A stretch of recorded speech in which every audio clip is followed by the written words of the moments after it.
to give folks a heads up. And we also wanted to just let folks know this is just a bit of an agenda today that my colleague Bryn has up on the screen here. We'll do introductions in just a little bit for our team, but this is just kind of a layout on what the next hour and a half is going to look like. As I mentioned, there will be an opportunity for a Q&A session. We just ask that you save your questions, or you're welcome to put them in the chat as we go along. We just are going to be taking just a couple of different breaks where we'll actually dive into the questions more deeply. We just want to make sure there's enough time to get through all of the key details and information that we want to share with you. And just before we get started, I think it's always really important to start off with the land acknowledgement. And so I just wanted to take a moment to acknowledge that RDN's physical office is located in Amiskwatis, which is also known as Beaver Hills House or Edmonton. And we are located on the traditional territories of Treaty 6 and Métis Nation of Alberta's District 9 and 10. And I'd like to thank our hosts, the Nahiawak Cree, the Dene, the Niitsitapi Blackfoot, the Saulteaux, the Métis, and Nakota Sioux, and many others whose traditional lands we stand upon today. Several years ago, our organization made an intentional commitment to reconciliation. And then as a non-Indigenous organization, I think it's really important to reaffirm my personal and our organization's commitment to reconciliation through our organization's initiatives, as houselessness continues to disproportionately impact Indigenous peoples and nations across Turtle Island as a result of colonization. As I've learned from several elders over the years, the word homelessness does not exist in Indigenous languages, which I think is incredibly important and powerful to reflect on. As a team, we aim to develop culturally appropriate tools and resources in collaboration with Indigenous peoples. We aim to support for Indigenous by Indigenous projects and solutions, and we seek new and improved ways to administer the Reaching Home's federal homelessness funding in order for funding to benefit more Indigenous nations across Turtle Island. So together, our team is committed to practicing humility as we learn and unlearn about the history and the legacy of colonization across Turtle Island. Now, one thing just before I pass things over to the team for some quick introductions is this morning's session is focused on the general application guide. And so if we do have any Indigenous organizations or nations on the call, we do have an Indigenous specific application session this afternoon, as well as another one in early December. You're welcome to stay on and attend today's session, where a lot of the key information and details are the same. However, we do offer a different application process for Indigenous groups, specifically a letter of intent and oral application process. And so if you're interested in that, there's a specific Indigenous application guide, as well as a specific Indigenous application information sessions in case you would like to attend those as well. So I just wanted to start things off by mentioning that. And with that being said, I'll just do a quick introduction myself, and then I'll pass it over to Bryn. My name is Sydney Stenikis. I'm the Director of Homelessness Initiatives with the Rural Development Network. I've been with RDN for over 5 years now, managing the Reaching Home program, and yeah, really excited to be here today, and I'll pass it over to Bryn to introduce herself. We're going to be leading today's information session. Thanks, Sydney. Good morning, everyone. My name's Bryn. I'm the Reaching Home Program Coordinator here at the Rural Development Network. I've been on the program for a little bit over 2 years now, and it's my pleasure to be able to help host this session today and get to know everybody. I'm the person that a lot of the time when you guys have questions, I will be on the other side of the email answering them. So I look forward to learning more and hearing more about your guys' potential projects today. Thanks, Sid. Awesome. Thanks, Bryn. And just quickly as well, I'll pass things over to Joy and Kelly to just say hello, who many of you, if you are a current Reaching Home project, would have connected with as well, who's a part of our team. Good morning, everybody. I'm Joy. I'm the operations manager at RDN, and I work with the Reaching Home projects. Nice to see everybody. I also do the communications and getting the website up and ready for you and all the information. So hopefully that's helpful. Thanks, Joy. And hi, everybody. I'm Kelly Pedroszczak. I am manager of people and administration. So I've been helping the Reaching Home team with various aspects. Happy to see everybody here. Happy to see all the interest in the funding that we're going to be putting out. Lots of familiar faces, some new ones. So welcome, everybody. And looking forward to a good session. Awesome, thank you. And I'll pass things over to Bryn now to kick things off, talking about the Reaching Home application guide. Thank you so much, Sydney. I'm just going to take 1 second and I'm going to reshare my screen. So just one moment.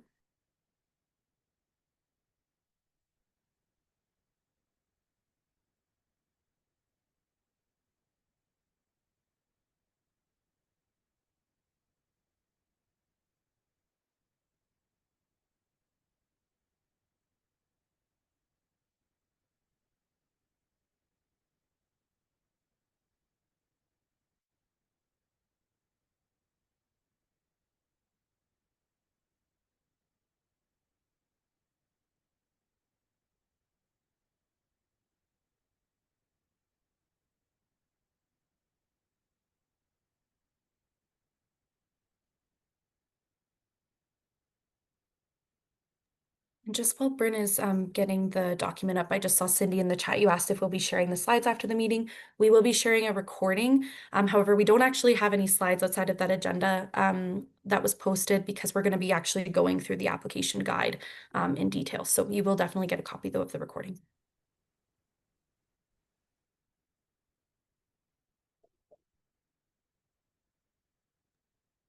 And there we go. I believe that should be shared now.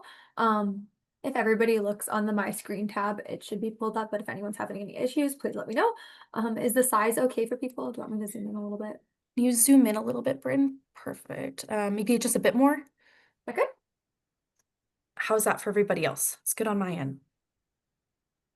Good. Being good. Okay, perfect. If anyone else has any issues, just let us know in the chat, and Joy and Kelly can always help me out with that as well.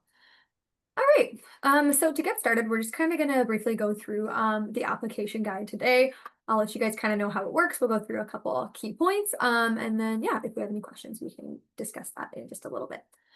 So as you guys can see, I have our application guide pulled up. It's got the table of contents at the beginning, so anything that might be interesting for anyone to look for, be sure to reference the table of contents. Just gonna scroll down. We have our land acknowledgement to start off the guide, which Sydney was already able to take care of this morning. So I'm just going to scroll past that. The first piece I'm going to talk about right now is our key information section. So this is a new addition this year from previous years. Basically, we just wanted to have a little area to include all of the really important key takeaways from the guide. So anyone who is looking at it quickly is able to reference this information. I'm just going to go through everything in this section with you guys really quickly to start things off. So where to apply, you guys are going to want to go to the Reaching Home Call for Proposals 2026 to 2028 application. It is a Google form. You're able to also find it on our website under the Call for Proposals section. So if you go there and you click on the Reaching Home application, it will redirect you to the Google form. Just so you guys are aware, because it is a Google form, you guys will be needing to have a Gmail account in order to submit an application. So if you don't have a Gmail account, I recommend signing up for one. It doesn't need to be your main source of contact within the guide. We'll go through later, basically, that you're able to add in other emails. So this doesn't need to be your work email necessarily. But yeah, I just wanted to touch on that really quickly. First up, so the application deadline, so everybody is aware, is going to be December 8th, 2025 at 1 p.m. So please ensure that all of your applications are submitted by then. It is a little bit of a different time, so please note that it is 1 p.m. It is going to be in the middle of the day. We definitely recommend trying to submit your application before then, as we know there is always little issues that can sometimes come about when you're hitting the submit button, so definitely be sure to prioritize that. So everybody is aware the total amount of funding that we received for this upcoming cycle for Reaching Home is $4.8 million. This is going to go between 2026 and 2028. The maximum funding that any project is able to request. So this is a bit new this year for anyone that has applied for funding or is a returning project. In past years, people have been able to apply for as much funding as they want. However, due to budget trimmings, our team has come to the conclusion that it's better to set a maximum. So with the help of the Regional Advisory Board, we have came to the conclusion that $100,000 per year will be the maximum amount of funding that projects are able to apply for. This will make out to about $200,000 over 2 years if you are applying for the maximum amount of funding. Eligible project types are going to include operational and capital. The projects will have to start as early as April 1st, 2026. So no expenses or anything that have occurred before April 20, April 1st, 2026 will be eligible for reimbursement through the program, just so everybody is aware on that. And the latest project completion date will have to be March 31st, 2028. So no project expenses after that will be eligible for the funding of this cycle. Eligible applicants include anyone that falls outside of the 7 major cities. So the 7 major cities, for anyone who isn't aware, is Edmonton, Calgary, Red Deer, Lethbridge, Grand Prairie, Medicine Hat, and Fort McMurray.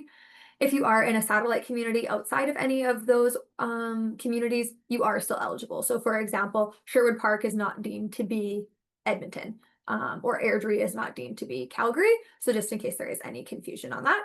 So anyone rural, remote, First Nation, Métis settlements, and Métis communities are eligible to apply. Project On reserves are also eligible for this funding. So the priority. So this year, our Regional Advisory Board has opted to state their priority for this funding to be projects that are either Indigenous led or Indigenous serving. This can mean any number of things, but essentially if you are a community who is serving a largely Indigenous population, it's definitely worth including in your application guide. There is also a specific question in the application that refers to what your organization is doing for reconciliation. So that's kind of how those things are tied in there. For eligible activities, they must be serving individuals or families who are experiencing homelessness or at risk of homelessness. Some projects we know are focused on lower income individuals, so it is important if your organization does focus on low income individuals, you are able to decipher in your application that the that the activities that you guys are using Reaching Home funding for are actually going towards those who are either homeless or at imminent risk of homelessness. So Reaching Home funding, unfortunately, isn't eligible for low income. It is a specifically homelessness and imminent risk of homelessness funding, just so everybody is aware on that. So just so you guys are aware. Next up, information sessions. So obviously we are sitting in one right now. So that's great that everybody is here today. If you're looking to attend another one, or if there's somebody else from your organization that's looking to attend another one, the next general application information application session will be Tuesday, December 2nd at 1 p.m. So be sure to tell anyone else who is interested to sign up and apply for that. If it's also something that you guys are just wanting to sit through again and you're wanting to come back and ask further questions, you're more than welcome to attend that one as well. If you are an Indigenous project or someone applying on behalf of an Indigenous organization, there are also Indigenous specific information sessions, which Sydney had touched on earlier. Those are going to be today at 2:30 to 4 p.m., as well as on Tuesday, December 2nd at 10 a.m. So just wanted to put that out there as well for anyone who is interested. We have our email on the screen right here for the RH applications at ruraldevelopment.ca. Basically, if you guys have any questions regarding your application, please direct them there, and we will be sure to get back to you with any answers that you guys may have. Funding and decision notification. So just so everybody is aware, while RDN is the administrator of the funding, this funding comes from the federal government, and therefore the decisions that are made come from our regional advisory board. So the Rural Development Network is not actually the people who are specifically in charge of making funding decisions. That is our regional advisory board that ultimately is the person who determines which projects are approved and not approved for funding. With that said, that regional advisory board will have decisions made and successful applications should be notified by February 2026 for this funding. All right, so that was information overload for everybody, so I apologize for that, but hopefully it helps to clear up any questions or just makes everything super clear for everybody. I'm going to quickly just kind of go through the guide now, and everybody, you're able to obviously reach this guide on our website if you would like to read in further detail and learn a bit more. So we have the overview of the Reaching Home call for proposals, which you're more than welcome to reference on your own if you are interested in learning a bit more about that. For who is eligible to apply, so not-for-profit organizations, for-profit organizations, municipalities, public health and educational institutions, provincial and territorial governments and their entities, and Indigenous organizations are all eligible to apply for this funding. If you are a for-profit organization, I believe it's recommended that you reach out to Rural Development Network just to ensure that what you're applying for is actually applicable with the funding. So just in case there is any for-profit organizations that are on the call, please be sure to link in with us and just let us fill it out before you do submit your application. So what activities are eligible? So we have all the activities, or not all of the activities that are eligible, but we have some common eligible activities listed in the guide here. With that, priority will be given to anyone who can address a demonstrated need in the community. You want to make sure that you can clearly outline capacity to deliver identified project activities. If you demonstrate an innovative approach to ending homelessness and strong partnership, that's also valued, as well as a few other options that are listed in there, which you are able to reference on your own time, just in the sake of timing that we have right now, I would say. Let's see. So next up, we're just going to go through some examples of previous projects. So just in case you're kind of looking at what other things we have funded in the past to help kickstart your current application. So transition beds for people with addictions waiting to get into inpatient treatment. We've also funded for community navigators, housing support workers, outreach workers, anyone who is able to assist folks who are experiencing or at risk of experiencing homelessness to access housing or support services. We've also funded shelter pods, which included the purchase and retrofitting of trailers to provide emergency shelter. We fund a lot of operational costs associated with temporary emergency MAT programs and shelters, site preparation for Indigenous-led transitional housing projects, renovations of existing units, and purchase of modular units for transitional and supportive housing, land purchased for a second new stage transitional shelter for women fleeing domestic violence, and then data collection and community action plans. So lots of different things that we have funded. However, this list is by no means exhaustive. If you're unsure of if the project that you're interested in is eligible through Reaching Home, we definitely recommend to reaching out either to us later on in this session with what that idea is, or if you feel more comfortable, you're able to send us an email to that RH applications email as well, and we can get back to you and discuss whether or not the idea that you have would be eligible or not under Reaching Home funding. Reaching Home funding, we also do have directives listed on the Reaching Home website, so not specifically RDN's, but on the federal government's website. It's definitely a good place to go check out there because there is a lot more information on what exactly is eligible and ineligible through Reaching Home funding. So then we have a list of activities that are not eligible. So things like this would be providing landlords with incentives or bonuses in order to rent to people who are trying to exit homelessness. So that's something that is not allowed. We also aren't able to cover housing expense setup costs before other funding sources have been exhausted. So basically, in order to use Reaching Home funding, it should be essentially the last resort. If there is other funding opportunities that exist outside of Reaching Home for the type of activity that you are trying to fund, we ask that you do use that funding first, and that Reaching Home should only come into effect after all other avenues have been exhausted. Rent-to-own programs are also not allowed. Along with this, any mortgage payments are not allowed through Reaching Home. Supports for low-income individuals or families who are not considered to be at imminent risk of homelessness are also not allowed through Reaching Home. Down payments for housing is not allowed. Job wages for individuals participating in an education, training, or pre-employment program are not allowed. There's a lot more things listed all on this list here, so I definitely recommend going through it and reviewing it in your own time just to see all of the items that we have put in here. Once again, it's not totally exhaustive, so there may be things that you might be interested in applying for that might also fall into this category, which is why we recommend if you don't see something listed anywhere in our guide, definitely reach out and we're more than happy to help you and guide you in the right direction as to whether or not something is eligible or not for the funding. All right, and then right here you can see this is the Reaching Home directives link that I was talking about. So if you do have any questions, this is going to direct you to the federal government website, which will have a lot more in detail information, which is also good for you guys to review. So what are the reporting requirements for this funding? So just another thing that I want to touch on really quick before we go through the application is the reporting. So with Reaching Home, we are a reimbursement program. We are not a grant. So we don't give projects who are successful the funding right away. Essentially, you have to submit quarterly or monthly financials to us. And then based off the expenses that you submit to us, we're able to reimburse you for the funds that you have used from the program. Essentially, we do have some options with this where if funding is an issue right away, we are able to provide advances for projects, but there's just a little bit of paperwork that goes into that, so it's just something that I wanted to make sure that people were aware of. The reporting in general is also a bit more onerous, I would say, than a lot of grants. We do need to make sure that we're keeping all receipts and backup from any expenses that are used for the program.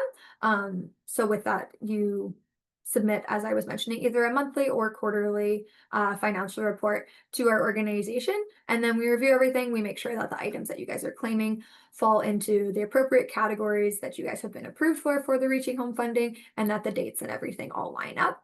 Once everything's been approved, then we're able to submit your guys' invoices for payment and get you guys reimbursed for the funding that you guys use. We also require an activity report. So this is done on a quarterly basis, and essentially it's just kind of to let us know what exactly you guys have been up to, where the funding has been going, how things are going, if things are going well, if things are going not well, if you guys are on track, and everything like that. We also do collect project-specific data, which is reported both quarterly and annually.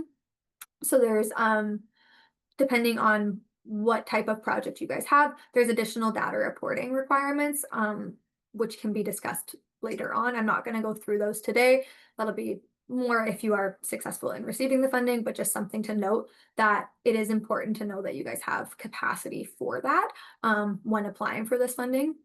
But yeah, I think that should be everything for the reporting requirements. So how much funding? As mentioned, it's $100,000 a year. Up to, I should say. So if you are looking for something less than $100,000 a year, that's totally fine. Just because you're applying for something for $20,000 or $50,000, it doesn't make you more likely or less likely, just so you guys are aware. We just ask that everyone is submitting applications that are accurate to the need that they see in their community and for the project that they are requesting. As mentioned, this is where communities can learn more. I've already gone through that, so I'm just going to skip on by. And then once again, submitting the application through the Google form. The deadline is December 8th. Let's see. Okay, now we're down to Appendix A, which is where the general and current application questions live.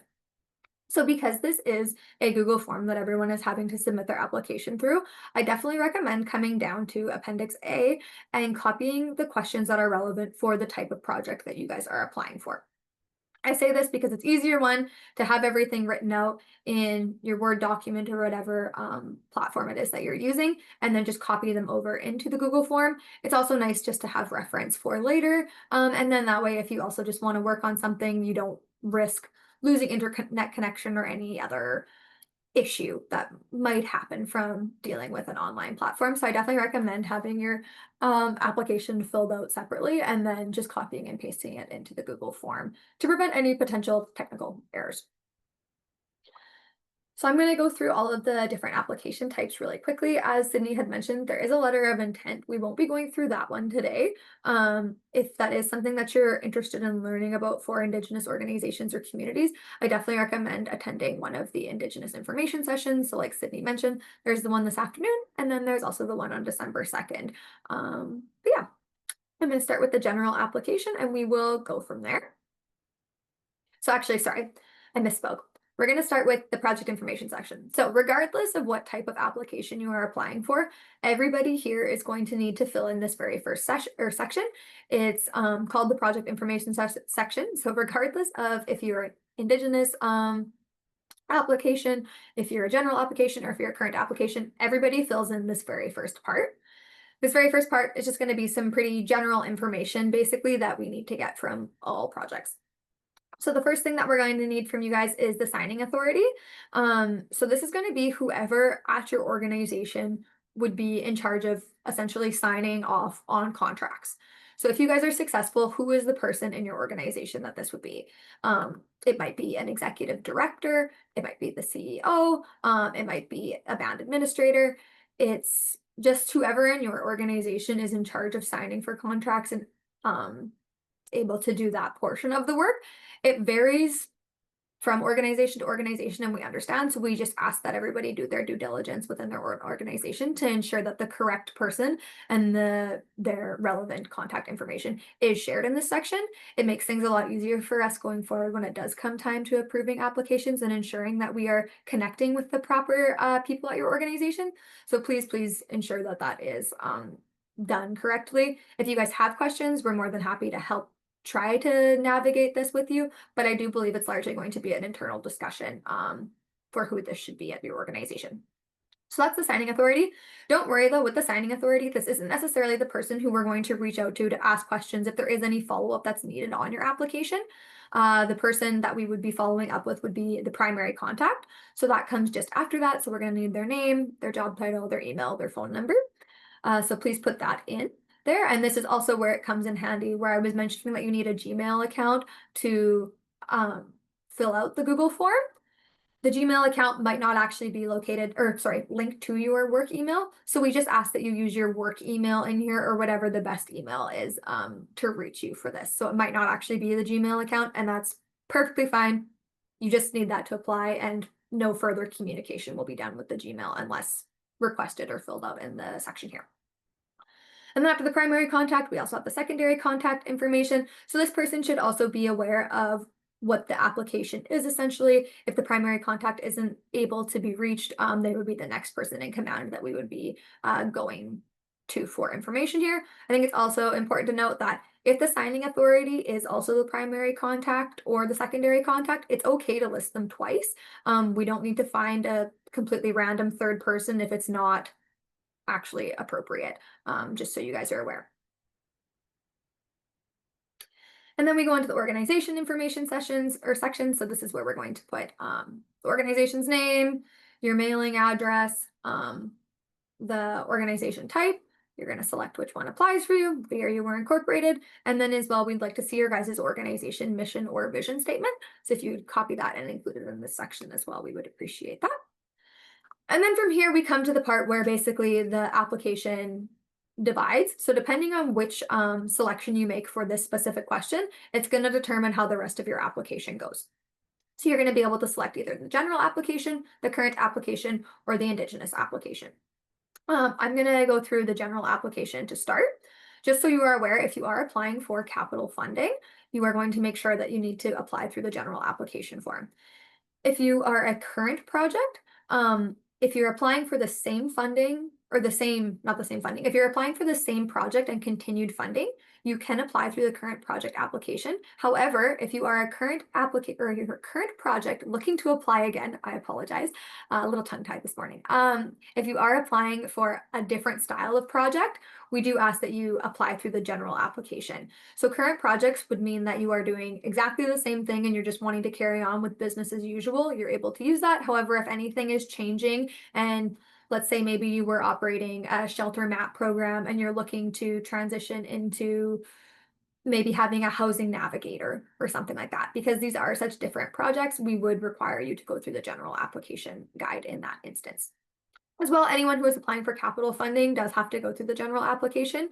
So if you received any sort of capital funding for a current project this year, you still have to go through the general application if you are looking for any additional capital funding. The only exception to this would be if you're applying for an Indigenous project. So if you are an Indigenous project and you're looking to do capital funding, you are fine to just go through the Indigenous. I know it's a little bit confusing there. So I really hope that I didn't terribly confuse anyone, but if you have questions, please let me know and I can try to articulate that a little bit better. To start off though, the general project application, the first question you're going to be asked is for organizational experience. This is essentially just going to be able to show that you guys are able to handle the type of funding that we do deliver. So as I had mentioned, it's not a grant, it is a reimbursement program. So we are quite reporting heavy. So we just want to make sure that you guys have capacity and experience with how this type of funding works, and just ensuring that you guys really have capacity, I would say, is the biggest part about organizational experience. You're able to share about other grants or funding that you've received in the past. If you have received other Reaching Home or government funding previously, this is also a good place to mention it. But yeah, that's just kind of where the organizational experience comes in. If there's any other just experience on your team that you think is relevant in this section, by all means, also feel free to include it here. As we start off, I'm also just going to state that you guys are going to notice that there is maximum words after a few of these. So with that said, just because the Google form only allows for a certain character limit, basically, for the entire application, we have put in word count maximums in the form. So please just make sure that you guys are respecting that to make sure that you don't get to the end and have any issues with not being able to submit your application, because we did run into that once or twice last cycle, I guess I should say. So just make sure you are respecting that. We also hope that it kind of gives you guys a bit of a insight when you see the amount of numbers for about how much information we're looking on every section that has them. So yeah, so that's about the organizational experience. The next step, obviously, we'll put in our project name and then our project description and community needs. So you're just going to want to outline what homelessness looks like in your community. Maybe you have done a recent estimation or anything like that. If you have any data, this would be a really good place to share it. We always love numbers. The government loves numbers. If you're able to share any information like that, this would definitely be the section to do it. Project details. So this is where you're going to basically describe how the requested funds are going to be used to support and provide services to people who are at risk or at imminent risk of experience homelessness. So that's pretty self-explanatory, just explaining how the funding is going to be used, where will the project activities take place. So sometimes projects are regional activities, sometimes they are meant specifically just for a community. If you are just focused on your own home community, that's fine, just list that. If you're focused on, the northeast part of the province, or if you're focused on your community and surrounding communities, this is just kind of where you would describe exactly where it is that your project will be taking place. And then we also have who will your organization partners engage with throughout this project. So maybe these are the health authority in your district. It could be, what is it? Like, sorry, I apologize. Too early this morning. But basically just any partners in your guys's organization that you guys will be working alongside in order to distribute the Reaching Home funding. So if there's anyone else you're working with, this would be where you do that. And then the expected outcomes of the project, obviously self-explanatory as well. What do you aim to achieve by receiving this Reaching Home funding? And then we ask for a timeline of all the project activities that are occurring,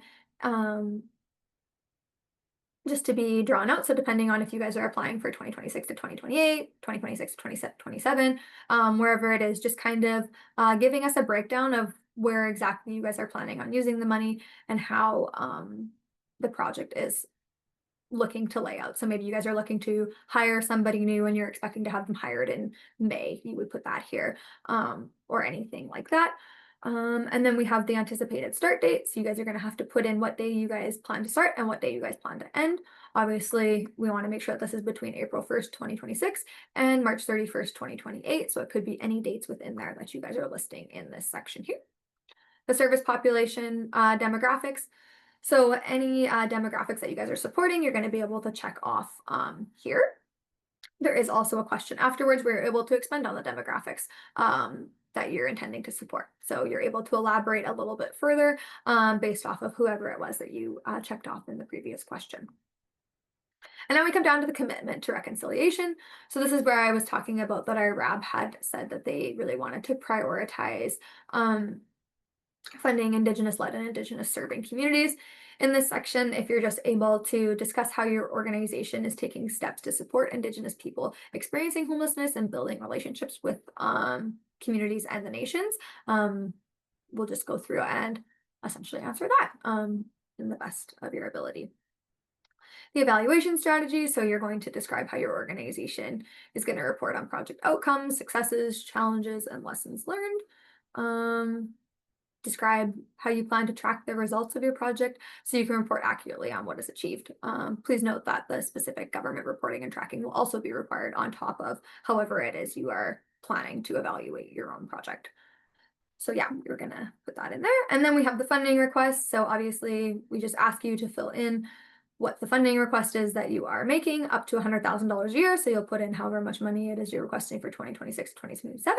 Then you're going to put however much you're requesting for 2027 to 2028. And then we're going to have you add them both up to put how much you're requesting for 2026 to 2028. So for example, if you requested $50,000 in 26 and then you requested $100,000 in 2027, you would put a total of $150,000 in this final question here. And then after that, we're going to go through the budget in a little bit. So this will make a little bit more sense then. But essentially here, you're just going to select which of these items you are applying for funding. So in the budget template, there's different categories. So depending on if you're applying for staff wages, project costs, admin, or capital, you're going to select any and all of the ones that apply to your project in this section here. You're then going to be asked to upload a copy of your Excel file of your budget. So make sure that it is an Excel format, or else it's not going to upload properly, and you could end up with issues there. Also, just a reminder that projects are eligible to apply for up to 15% of their project costs in administrative funding. So just wanted to make note of that there. We also have a section afterwards for letters of support. So if you have received any letters of support, we ask that you compile them all into one singular PDF and then upload them here, and we will be able to download them. But please just make sure that you keep it in one PDF. You aren't able to upload more than one document here. So just a reminder on that. And then funding advocacy. So as we had mentioned, since there is the $100,000 a year maximum, we put in a funding advocacy section. So basically, this is just to ask, if there was no maximum on funding, what is it that your community would need for funding, essentially? What funding would you be able to ask if there was no limit? And what exactly would you be using that funding for? So maybe it's funding for a shelter in your community or something like that. You would put that in there. And yeah, that's basically what that question is for. It is optional. You don't have to fill it in. However, we do encourage projects to fill it in because we are able to use these numbers when it comes to doing our own advocacy later on to hopefully, one, gain more funding for Reaching Home, but also just to really show everybody what the true need is in Alberta. So just a little note about that. And then the final question that you're going to see when you're filling in the current application is, are you requesting funds for capital expenditures? If you are, you're going to hit yes, and it's going to take you to the capital section of the application. And if you hit no, it's going to take you down to the submission agreement. So if you were to have hit yes, the capital questions are all lined out right underneath here. First up, you're going to have to identify what your funding sources are if you are doing a capital project. So obviously with Reaching Home funding, our funding isn't really enough to cover a whole capital project. So we assume that there are other funding sources that you guys are accessing. So we just ask that you share that in this section here. And then there's also the letters of support for the funding sources. So if you have any letters of support from your funding sources, we recommend uploading them in here. And then there's just a little confirmation underneath that just is confirming that all of your funding sources have been identified for the project you are applying for.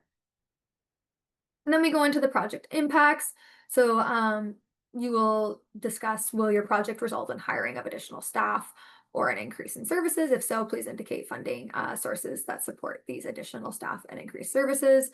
It talks about if you purchased a vehicle, that you'll have to complete that section. And then if your project involves construction of a new facility or renovations of an existing facility, will this increase in staffing and or services? And then finally, if your project provides additional beds and units, will more staff be needed? And then how many beds would be created and how many additional individuals will be supported from the project. So just kind of going through and making sure that all of those questions have been answered.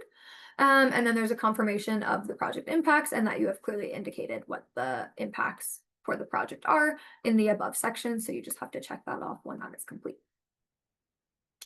And then partnerships, we just ask that you share about any partnerships, their roles and relevancy to the project in here. And then you are able to also submit any letters of support from any partners that you have in the communities in the section right underneath it. And then once again, same thing as above, you're just going to confirm that all partners have been outlined and their specific roles have been identified with this little section here. Operational costs at the end of the project. So one of the big things that come with capital projects is the sustainability plan. Sydney will be going into more detail about this later, but basically it ensures that 5 years following the completion of your project with Reaching Home, so whenever our funding to you ends, whether that be you applied for 1 year and it's 2027, or if it's 2 years and it's 2028, we would need to ensure that you are able to basically sustain operations for 5 years, and that you have other funding or income that is able to be used to sustain the project, and that you would not be reliant on Reaching Home funding to continue operation of the project. So that's what's going to go in here. And then if you have any Excel files or anything to back up the operational costs at the end of your project, you're able to submit them in this next section below. And then finally, you get to confirm that the operational and maintenance funding sources after Reaching Home project end are all accurate, and you will just do that by clicking off this box here. And then we're going to confirm the operational budget will be balanced after Reaching Home project ends. So just that the annual operational budget will be able to sustain itself for the next 5 years after Reaching Home is done funding your project. All right. Now that was a lot of information, and I apologize. But I think I'm able to pass things over to Sydney, who can go through the current application now, I believe. Correct, Sydney? Yes, exactly. Thank you so much, Brennan. This is just to give Bryn a second to breathe because she's been going over so much information. So thank you so much, Bryn. Yeah, just really quickly, I just wanted to, for some of the current projects, currently funded Reaching Home projects on the call, go through the application process and some of the questions that we are asking you to complete. I might just get Bryn to go back to the screen. Oh, sorry. You probably didn't know that it was sharing your full screen, not the document. Perfect. Awesome. So some of you may remember a couple of years ago, if you were a current project, we did invite you to also complete a letter of intent similar to the Indigenous application process. One of the reasons why we ultimately decided to change that process was because we felt that our regional advisory board wasn't getting the information that they needed from current projects, the statistics, the data, the impacts, the outcome from some of the applications or the letters of intent that were submitted at the time. And so that's why we decided to do things a little bit differently. It is a shortened still version of the general application because we recognize we do have a lot of that information already on file, and just to avoid having to duplicate some of that work. We have created a bit of a shortened form. With that being said, we are still asking for information to be shared about your project details. So specifically, letting us know, what 2 years later, like what is homelessness continuing to look like in the community? If you have any updated statistics or data to share, also something that, and this applies also to new projects as well as old, is that we understand not every community, depending on where you're at in your journey in responding to homelessness, may have access to data through, let's say, a housing and service needs estimation, or just other data, just depending on your capacity. And so we also totally respect and we see value in also anecdotal data being shared from service providers. So you may have an interagency committee or group in your community. You may have a task force or local housing and homelessness coalition. If there's information being gathered through those avenues as well, you're welcome to share those here to support, again, highlighting what the need is in your community and what homelessness is looking like in your community. So that speaks to the project details, and then I'll just get Brenda to scroll down. Perfect. And then we're asking current projects to specifically report on the outcomes that your project achieved during the past couple of years. So during the 2024 to 2026 period. This is where, again, we welcome you to share any data and success stories that you might have. This is where, our board really wants to hear about the impact that your project had.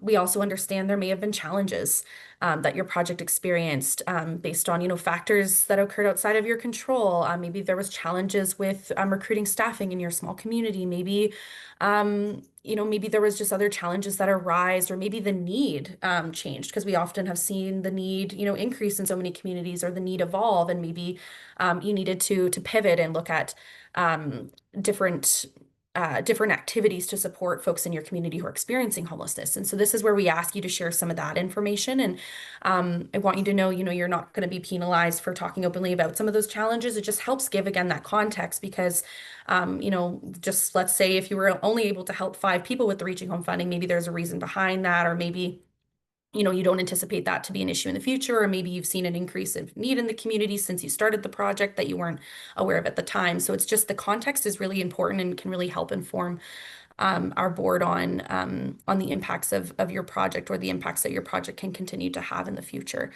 And then, of course, similar to outcomes, like what went really well for your project. This is an opportunity for you to brag about. Really, maybe you had an amazing, staff person that you hired who was really able to do an incredible job in supporting people experiencing homelessness. Maybe you were able to start and increase community collaboration in the form of, starting a local community task force or coalition as a result of the project. This is where you really get to focus on, bragging about your project successes and how you plan to build on those in the next couple of years if you are applying for continued funding. Then we ask folks to report on how the additional funding from Reaching Home will continue to be used to support and provide services to people experiencing or at imminent risk of experiencing homelessness. And what are your expected outcomes for 2026 to 2028? So this is really like the nitty gritty, like what are you hoping to do? And as Bryn said earlier, if you're looking to change your project entirely, then we're going to ask you to complete the general application. However, if you are looking for some like little tweaks here and there, but it's still at the end of the day, the outcome is the same, definitely feel free to reach out and we can have that conversation to determine if it would be best suited for you to complete the current project application or the general application. But I think, Bryn, you did a really good job summarizing. It can get a bit confusing with the 3 different application streams, but I think you did a really good job summarizing it. But if, as you said, if any folks have any questions, feel free to reach out. And then, of course, similar to the general application, we want to know who you're going to continue to engage with and partner with throughout your project. We want to, again, confirm where the project activities will take place, because maybe before you were just working solely in one community, but now you're looking to maybe expand the number of communities that you're going to be supporting with this work, which would be, totally eligible under the current project application.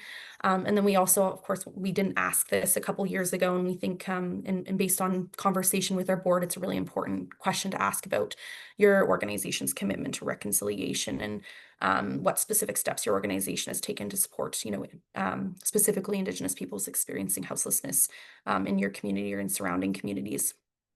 And then again, I won't go over this part, but you'll be asked to report on the funding requests. One thing to just note that I don't think we've mentioned yet is we recognize, 4.8 million, it sounds like a lot, but spread out over a couple of years, and considering the number of communities that we ultimately that typically apply for this funding, it is really minimal. And we are always advocating to the federal government for increased funding. I just want to be completely transparent and say that the last call for proposals back in 2024, we received requests totaling $22 million. So we were oversubscribed by about 18 million, and these were largely operational requests, and we were only able to fund about half of the projects that we received applications from, or communities that we received applications from.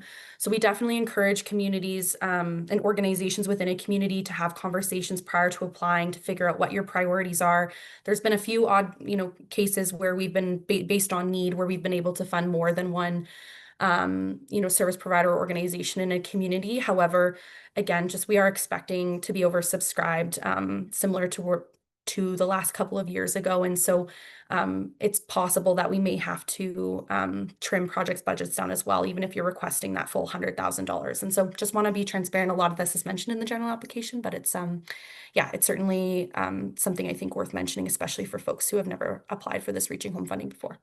But we will continue to advocate. So hopefully one day that there is more or additional investments into rural and remote homelessness. I think that's it, Abram, or did I miss anything else? And then it's just the same process as the general application. You're going to be asked to complete the budget, which Bryn is going to go over shortly here. And so maybe I'll pass things back over to you, Bryn, now to go over the budget template, and then we're going to pause for a Q&A before we go over a final couple of things related to capital projects specifically. So pass things over to you. Perfect. Thank you, Sydney. I'm just gonna see if this works. Okay, good. Did work. Second. So I'm just gonna share the new template for our budget. So we did make a few changes this year. So if you are a returning project, this does look different, or if you applied last year, you're gonna notice that these are a little bit different. We hope that it's just as easy to complete for everybody though. I'm just gonna go through it really quick and just kind of explain what the changes are, and hopefully it will make it very seamless for everybody to make these changes for this year. Can you zoom in a bit, Bryn? Sorry, can you just zoom in a tad? Perfect. Is that a bit better for folks? Thank you for pointing that out, Sydney. No. All right. So the first thing you want to do when you download the file from our website is going to be, you want to make sure that you turn on your enable editing so you're able to make changes to it. So hit that button up at the top.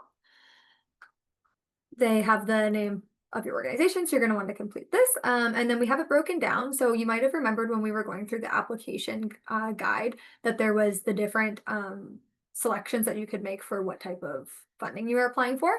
So this is what I was referring to. So we have the staff wages section. So in here, if you're applying for any funding for wages, you're going to want to complete this section.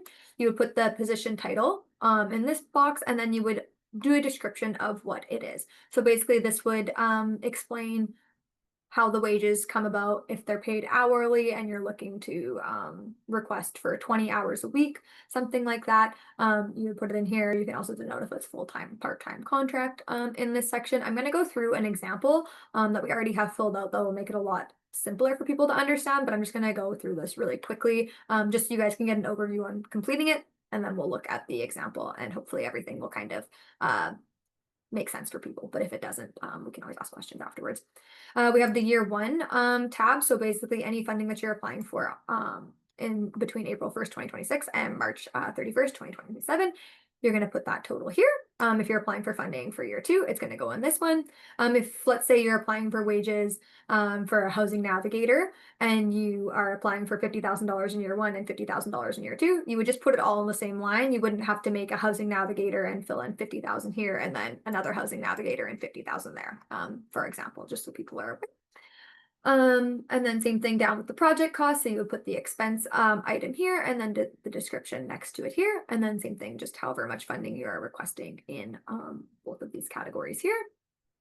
This is where the admin comes in. So as we had mentioned before, you're not allowed to request more than 15%. But if you are requesting any admin costs, you would put the type of administrative costs, a description for it, and then the funding in these sections here. And then finally, the same thing for capital. So quite straightforward the way that it all goes. And like I said, I'm going to show you guys a filled in example, which will hopefully make it make even more sense for you. We also do have this other funding sources section. So this is just where you can list any in-kind contributions that you guys are receiving or other funding sources, and then fill in any relevant information down at the bottom here as well.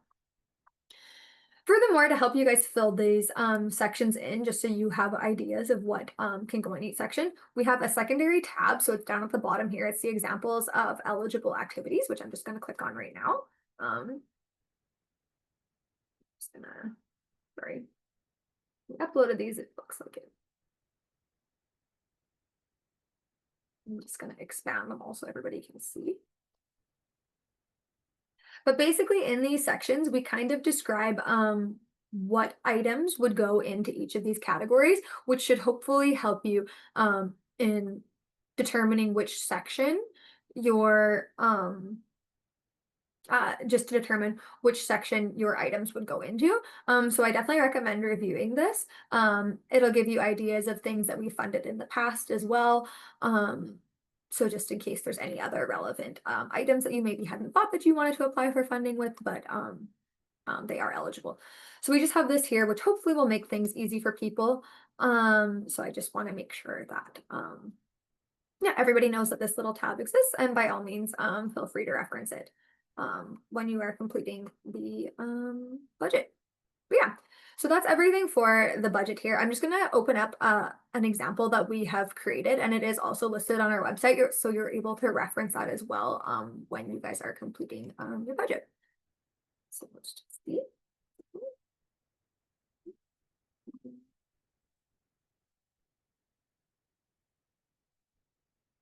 So.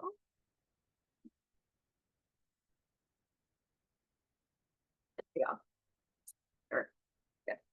So this is an example of a completed budget, just so you guys are able to see what it is exactly that we're looking for in each of the sections. So as you can see here, the name of the organization in the example, it's the municipality of ABC, but obviously you would put your own organization in this section.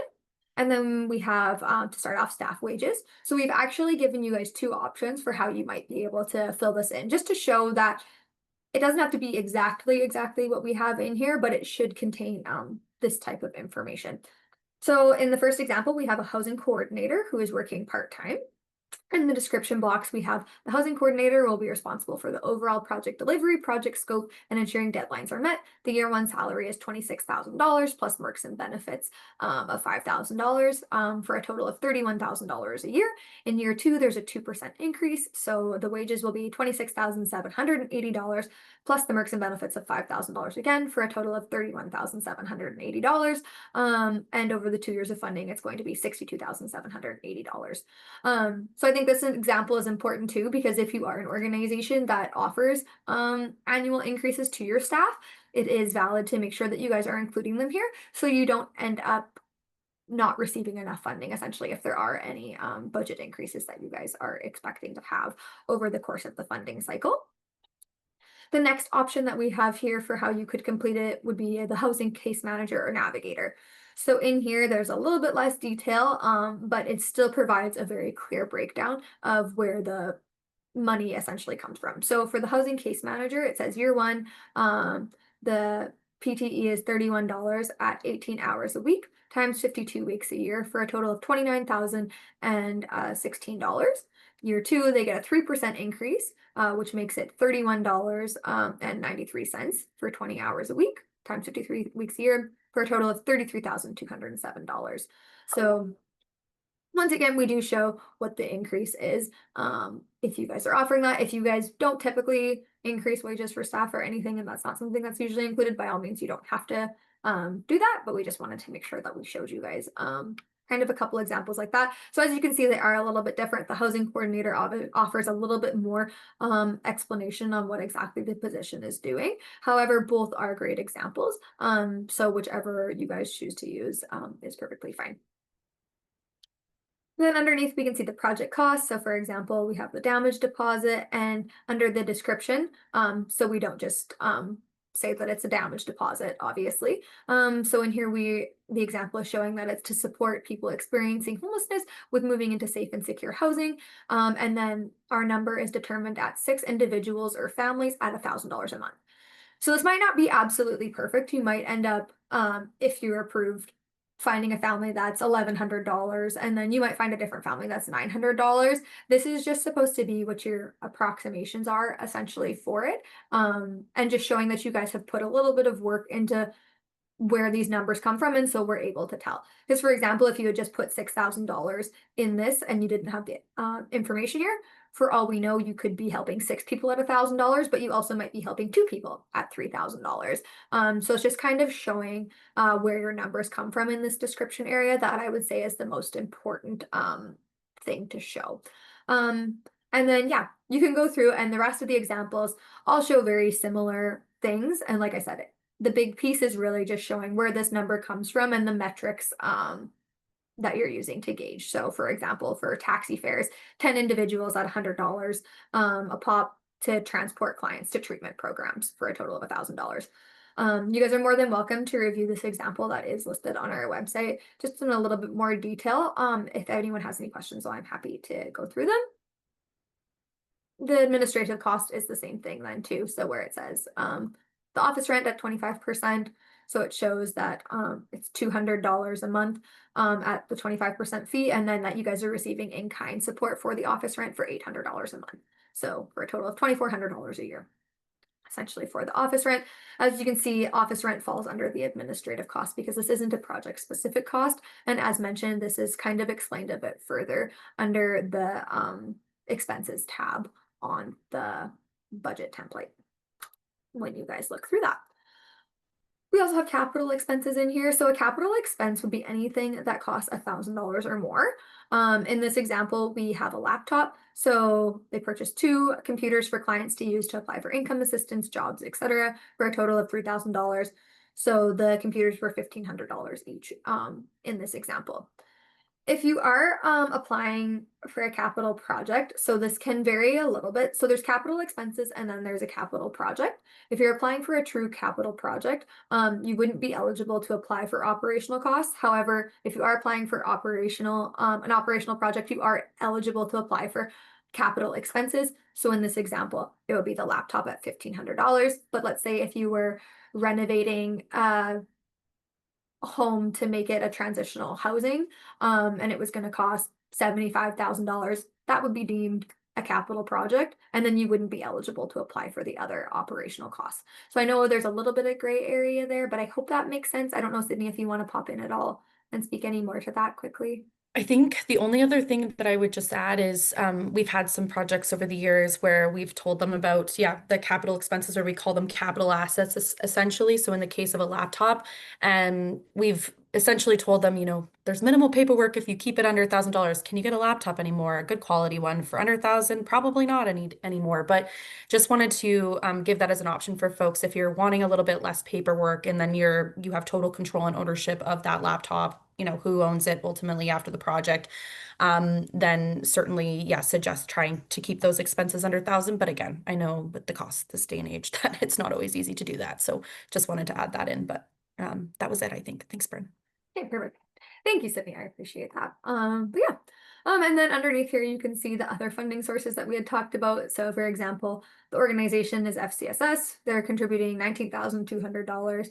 And this is the other half of the Reaching Home office rent. So where you could see up here that you guys are paying $200 a month in kind, that other $800 a month here is shown down here, and it's showing that FCSS is paying the other $800 a month in the rent.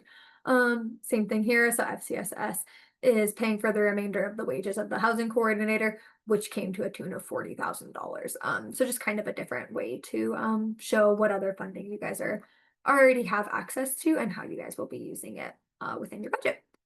Yeah, I hope this example helps, and I hope that we have done an okay job of explaining it. Like I said, I do understand that this is a new template versus previous years, so it looks a little bit different.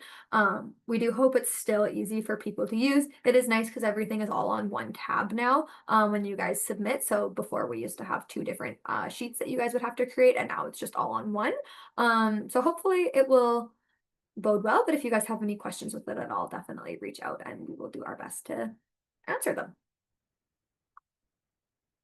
And now after this, Sydney, were we wanting to hop into questions, or were we wanting to go through capital? Sorry. I'm thinking, just for sake of time, why don't we quickly go through capital? And truthfully, you already went over it when you went through the application. So I was just going to add a few little details, and then we can pause for a Q&A and then wrap up with you just giving some tips and tricks around like the Google form itself. How does that sound? Nope, that sounds great. Do you want me to take you back to the application form, or is there anything you want me to share? I think maybe just, yeah, if you don't mind going back to the application form and just bringing it up, the capital project section, and I can just kind of speak to this is the sustainability plan requirements. So basically, Bryn had already gone over the questions that you're required to fill out in the capital application section of the application if you are applying for a capital project.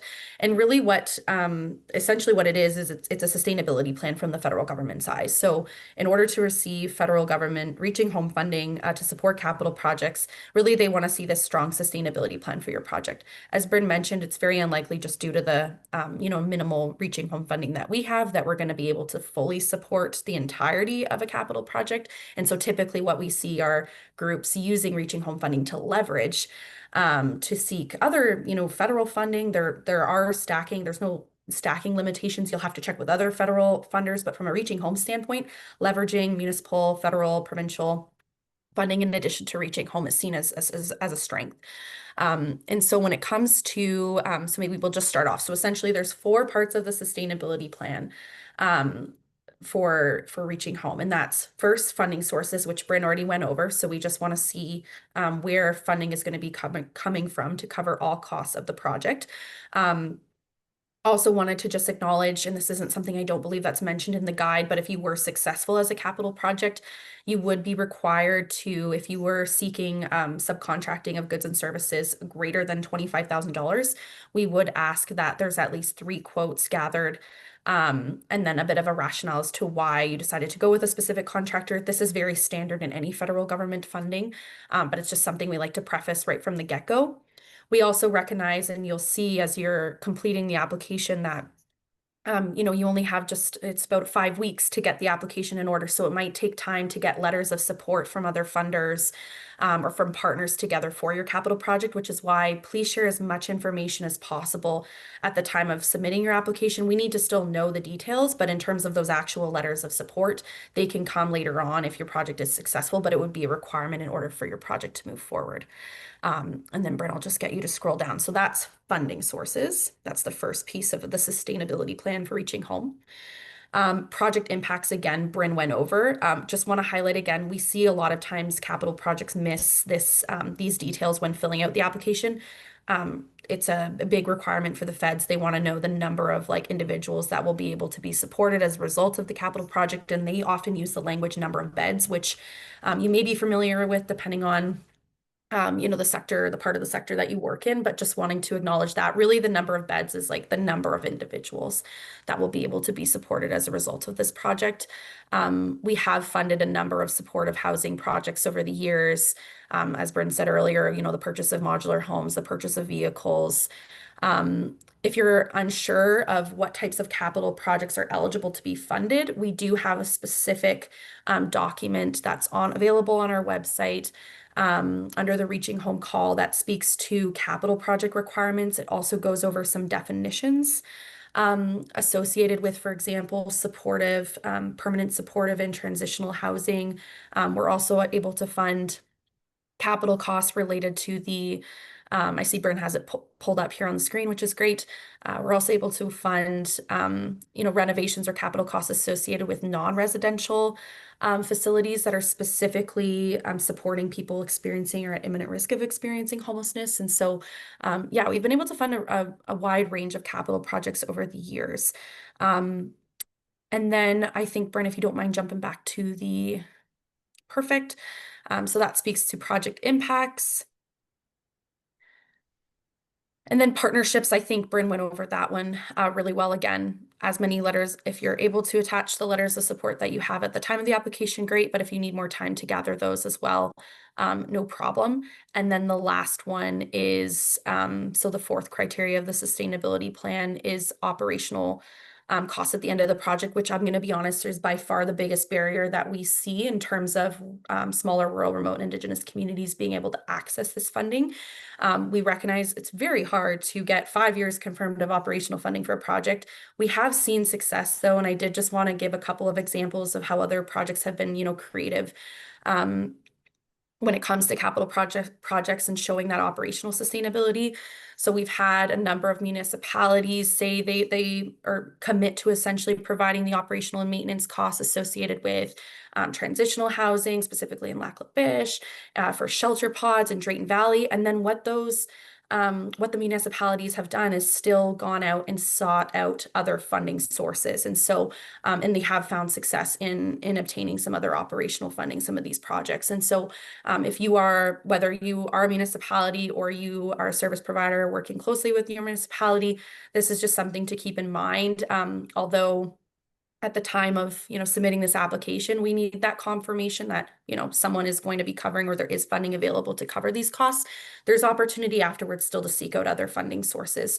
And we have, we continue to advocate to both the province and the feds that this piece specifically around operational sustainability continues to remain a really large barrier to having more capital project applications submitted through Reaching Home from rural, remote, and Indigenous communities in Alberta.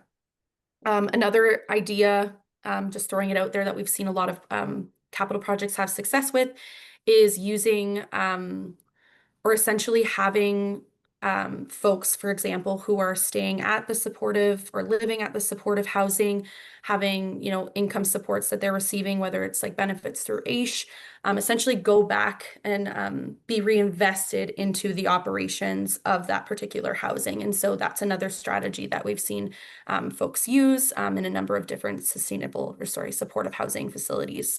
I'm trying to think if there's any other examples. Maybe I'll just leave it at that for now. I talked about quotes. I think that's really it. That's just kind of my 2 cents on the sustainability plan requirements. Oh, and then one other thing, sorry, unfortunately, fundraising sources, the federal government does not deem as being an effective or strong sustainability plan requirement. Again, all this information can be found in the sustainability plan requirements, guidelines document. But that's just one thing that we get commonly asked as well as again, given the sector we work in, fundraising is extremely important. Unfortunately, just for the sake of this federal funding, it's not seen as a sustainable source of funding. Okay, maybe I'll just stop there because I'm noticing the time, and I think we could maybe open it up for about 10 minutes of questions. And then Bryn, does that give you enough time, about 5 minutes at the end, to just talk about the Google form and see if there's any questions regarding that? Does that sound good? Yep, that sounds perfect. Perfect. So I see a question in the chat here, a couple questions in the chat. Leslie had asked earlier, just to read out to folks who may not be able to see. So the 15% in admin, that is included in the $100,000 limit. So unfortunately, it can't be on top of that $100,000 per year maximum. Sylvia had asked, so could we portion requests, for example, a laptop where we request under 1,000 from RDN and pay the rest from other funds? Really great question, Sylvia, and I'm surprised this hasn't come up yet. Very creative and smart way to maybe get around some of that additional paperwork. I see no issue with that. Might be a good thing to just run by our federal funder, as it hasn't come up to date, but I personally see no issue with that at all, because you wouldn't be spending more than $1,000 of Reaching Home funding. So great question there. Also, last question in the chat that I'm just seeing, did I hear that the fund is repayable? I'm just going to confirm, SR, is this a question specifically about the reimbursement aspect of the funding? Yes. Okay, perfect. So yes, typically, so as Bryn had said earlier, because it's a contribution agreement we have with the federal government, we actually have to apply for funding, or basically in advance from the feds, in order to give out the funding to Reaching Home projects, which is why it's typically set up as a reimbursement process. However, especially when it comes to capital projects, we recognize organizations may not have the cash flow to support those types of expenses. And on a case-by-case basis, we will absolutely consider advances for projects. Regardless, reporting requirements are still the same. You still have to submit the same quarterly reporting activity and financial requirements. And maybe we'll go to Amy and then Beth. I'm so sorry, I don't know who was up first. Yeah, hi. I'm not sure if my camera is working at the moment, but I just had a question for returning projects.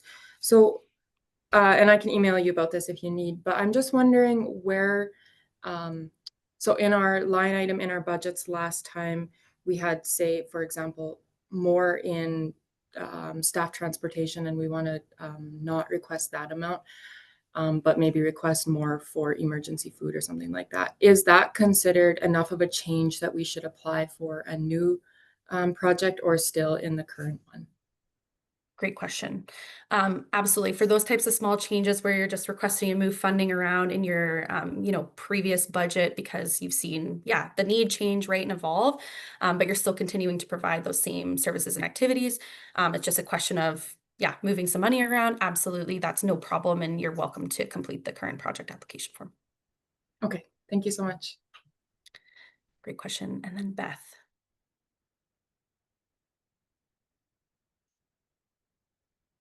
Oh, sorry, Beth, you're just, Sorry. Perfect. I have a few questions actually. So this is a new grant for our organization. So I have a bunch of questions. Number one, because it's a federal grant, do we then have to submit it to the province for approval because of the whole laws around that? Yeah, okay. Oh, sorry. No, I'm nodding in understanding, but actually, when it comes to the Reaching Home funding, we have been advised at this point, at least, we will let you know if things change, that because we already had the agreements in place with the federal government, we do not need to go through the province for approval. Outside, I believe the only organizations right now that are required to do that are actually, I believe, Homer Trust and Calgary Homeless Foundation. I believe it's just the two cities right now that are required. We are not. We'll let you know if anything changes, but that's our understanding. Great question. Okay, and then I have a couple of other questions. So in our municipality, we have a fairly small population, and we have a fairly small population of unhoused folks. we're looking at trying to set up like warming stations with our partners through the church, like our church partners here in town. The problem is getting a volunteer. So if we were to put somebody like paid position into something like that, would that be something that you would identify? Cool. And then the next question is if we were to apply for that, can we apply for additional things? So like say our community development coordinator, we deal with a lot of referrals, but we deal with a lot of emergency cases for people who are very at risk of becoming unhoused. If we were to apply for, say, the warming stations and the thing, would that be considered in the application, like just in one application through one municipality? Absolutely. Yes. Great question. So yeah, the short answer, yes, absolutely. You're welcome to put in an application with kind of some different activities that you're looking to support with. We recognize too, we need to look holistically, and communities need to look holistically when it comes to responding to homelessness and supporting folks, especially through prevention programming. The only thing I would suggest, and this is more just for other folks too who might be on the call thinking about this, is if you are a newer project, we do recommend you kind of starting small and then scaling later on in terms of what you're focusing on. So for example, we've had, projects who are providing or doing like prevention, they're doing housing setup, they're doing navigation, and we recognize in rural communities, you guys are wearing so many different hats, and sometimes it just naturally happens that you have all those roles. But just from a reporting standpoint, we want to make your lives as easy as possible. And so we just suggest focusing kind of on a couple of activities for your, especially for a first project, and then kind of scaling from there. But from what you've shared, it sounds like that would be the case here, but just it was a good question. So I thought I'd just expand on that. Another question, because this is still new to me and I'm going to take it to my interagency meeting next week. We operate one of our agency partners operates a emergency shelter for those who are fleeing domestic violence situations. It's a temporary shelter.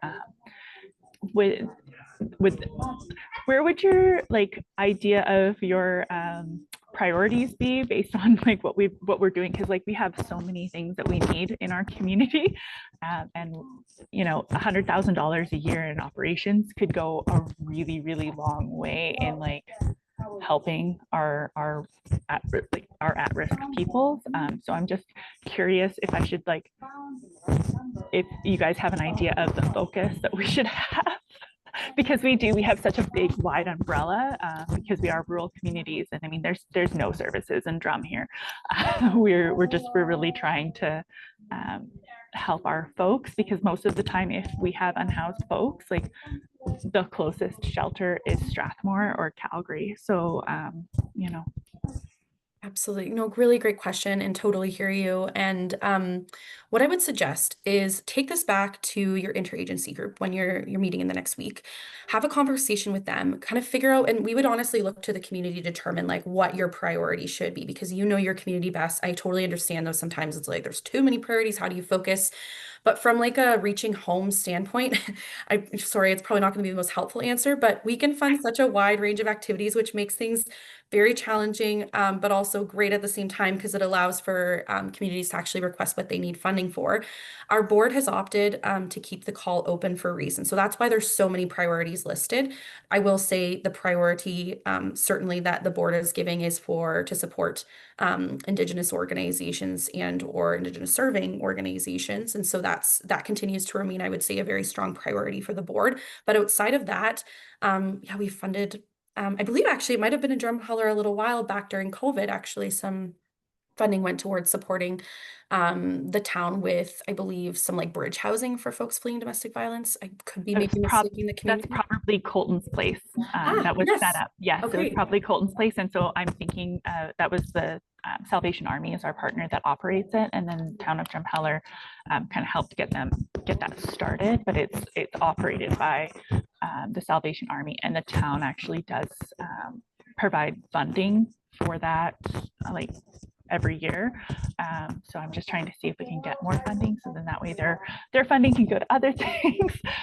Totally. Absolutely. No, and definitely. So once you meet with your interagency, definitely reach out to us too if you want to continue the conversation.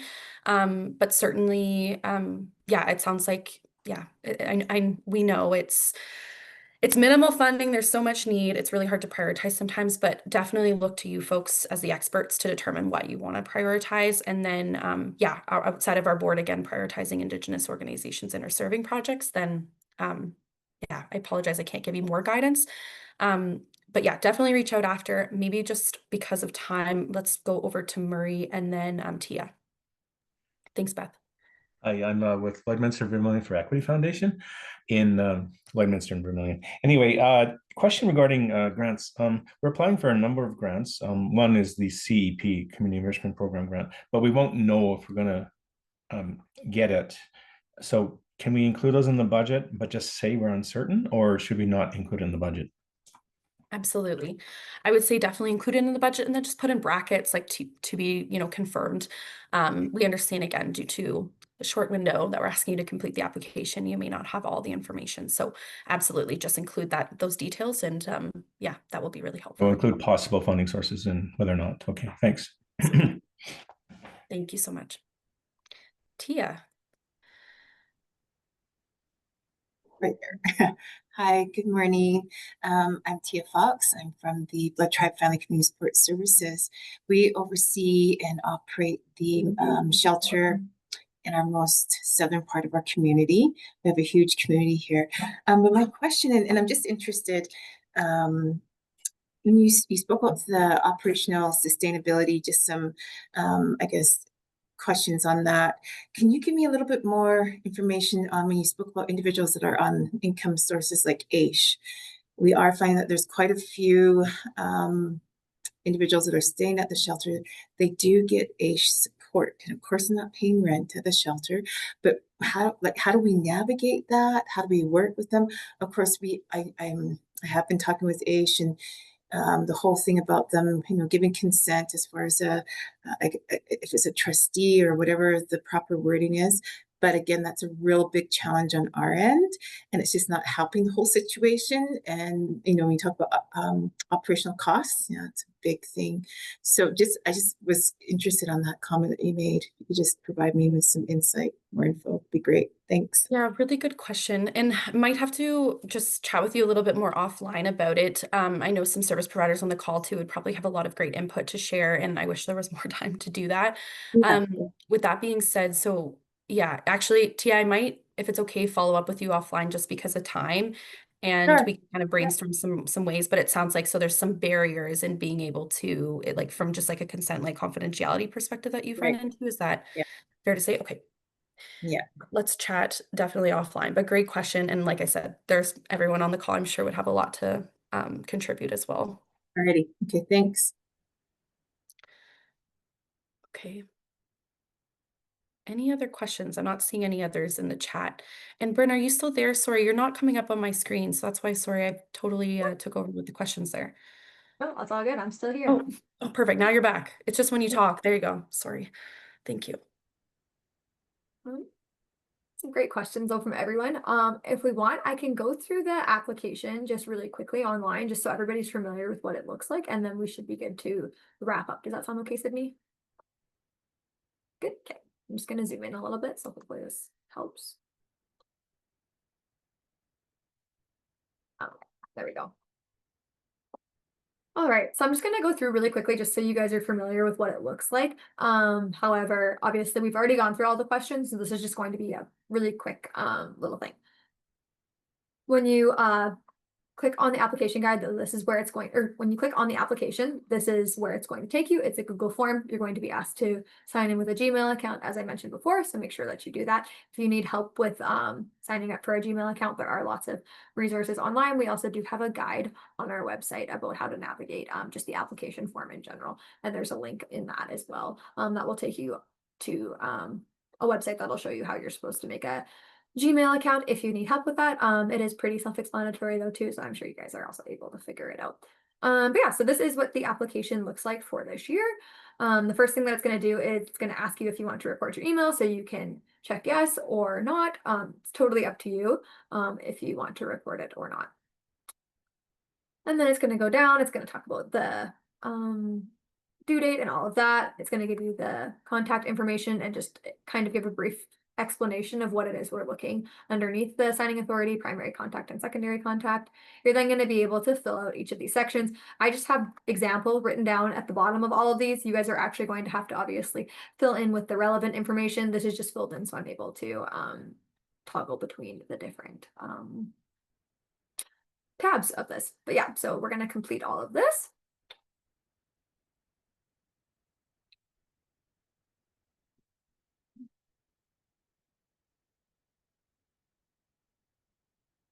All of the contact information.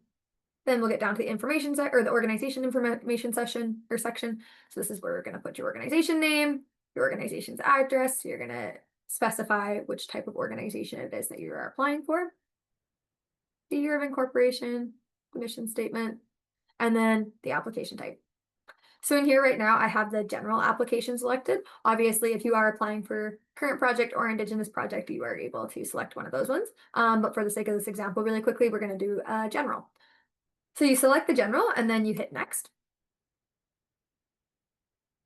And then you'll be asked to fill in the rest of the questions here. Oh, sorry. Bryn, those are all required questions, so you can't move forward till you answer them. I did already answer them. Oh. Indicate per question. They all have stuff written in them. That's where it says example. That's why I had put them all in. That's why I was like, I don't know where it's seeing the issue right now. Maybe Burn just for Oh, wait, hold on. This is, yeah, no, it took us to the right one this time. Oh, sorry, it just reloaded it the last time. So after you select the general application, it will take you over to the general application form. So in here, you'll see all of the questions that we had reviewed already in the guide.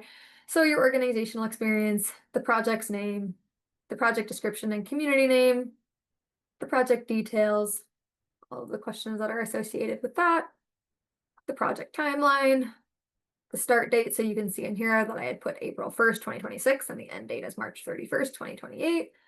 I selected whatever population demographics applied. So I just selected a few random ones to show that you guys can select multiple in here.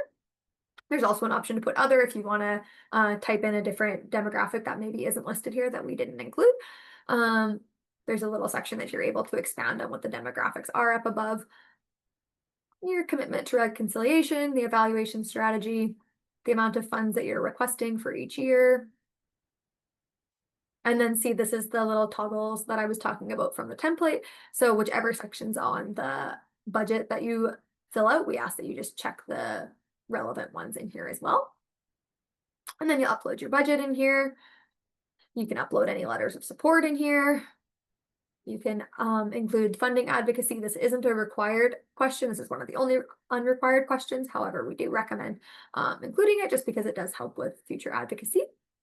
And then we have, are you requesting funds for capital expenditures? So this is the important one. So this shows that if you were looking to apply for capital funding, you click on the general, and then you're going to come down here and you're going to hit yes that you have a capital expenses that you're going to want to apply for. So then it's going to take you, if you are doing that, to the capital project application. So you can see right here, which is then going to have you fill in all of the relevant questions.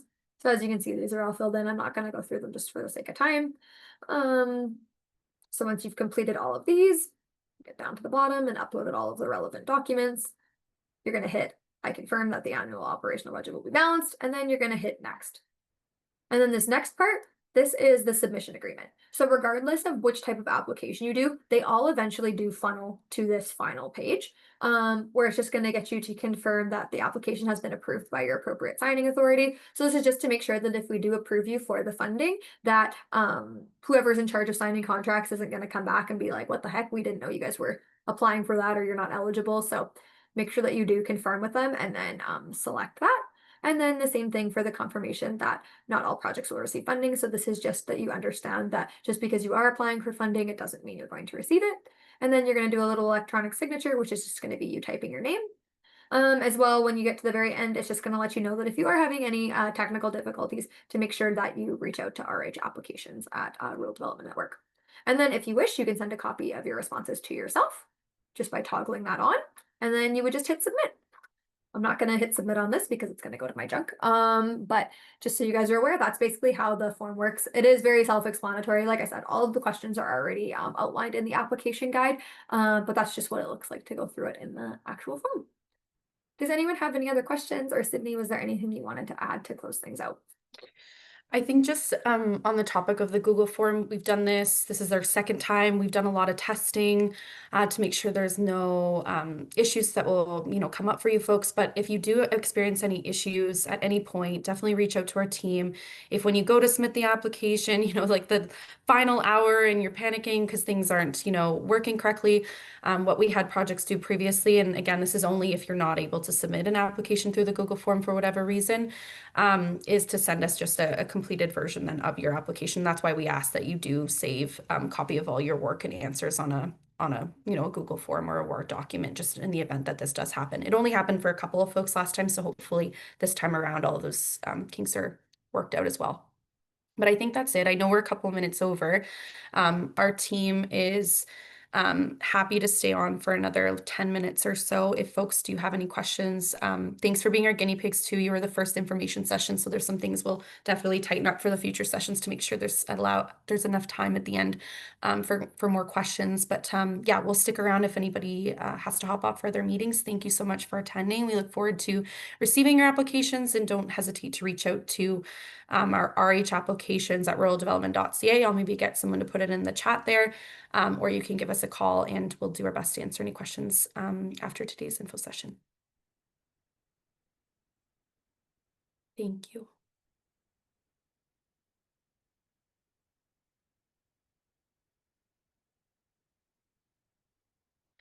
And if folks do have any questions, feel free to just either raise your hand or post them in the chat here, and we can